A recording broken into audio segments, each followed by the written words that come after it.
شروع کرتا ہوں اللہ کے نام سے جو بڑا مہربان اور نہایت رحم کرنے والا ہے۔ سیدنا ابو سعید خدری رضی اللہ تعالیٰ عنہ کہتے ہیں، میں رسول اللہ صلی اللہ علیہ وآلہ وسلم کے ہمراہ ایک جنازہ میں شریک تھا۔ آپ صلی اللہ علیہ وآلہ وسلم نے فرمایا، لوگو، اس امت کو قبروں میں آزمایا جاتا ہے جب انسان کو دفن کیا جاتا ہے اور اس کے ساتھی اس سے جدا ہوتے ہیں تو اس کے پاس ایک فرشتہ آتا ہے اور اس کے ہاتھ میں ایک گرز ہوتا ہے۔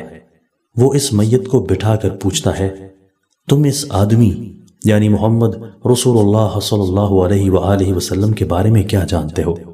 اگر وہ مومن ہو تو وہ کہتا ہے، میں گواہی دیتا ہوں کہ اللہ کے سوا کوئی معبود نہیں اور محمد صلی اللہ علیہ وآلہ وسلم اس کے بندے اور رسول ہیں۔ یہ سن کر فرشتہ اس سے کہتا ہے، تم نے سچ کہا۔ پھر اس میت کے لیے جہنم کی طرف ایک دروازہ کھول دیا جاتا ہے اور فرشتہ اسے کہتا ہے، اگر تم نے اپنے رب کے ساتھ کفر کیا ہوتا تو تمہارا یہ ٹھکانہ ہوتا، مگر اب تم مومن ہو اس لیے تمہارا ٹھکانہ یہ ہے۔ اتنے میں اس کے لیے جنت کی طرف سے دروازہ کھول دیا جاتا ہے اور جب وہ میت ادھر کو اٹھنے کا ارادہ کرتا ہے تو فرشتہ اس سے کہتا ہے، ادھر ہی سکون اختیار کرو۔ پھر اس کے لیے اس کی قبر کو وسیع کر دیا جاتا ہے اور اگر میت کافر یا منافق ہو تو فرشتہ اس سے پوچھتا ہے، تو اس ہستی محمد صلی اللہ علیہ وآلہ وسلم کے بارے میں کیا کہتا ہے؟ وہ کہتا ہے، میں تو کچھ نہیں جانتا، البتہ لوگوں کو کچھ کہتے ہوئے سنتا تھا۔ فرشتہ کہتا ہے، تو نے نہ سمجھا، نہ پڑھا، نہ ہی ہدایت پائی۔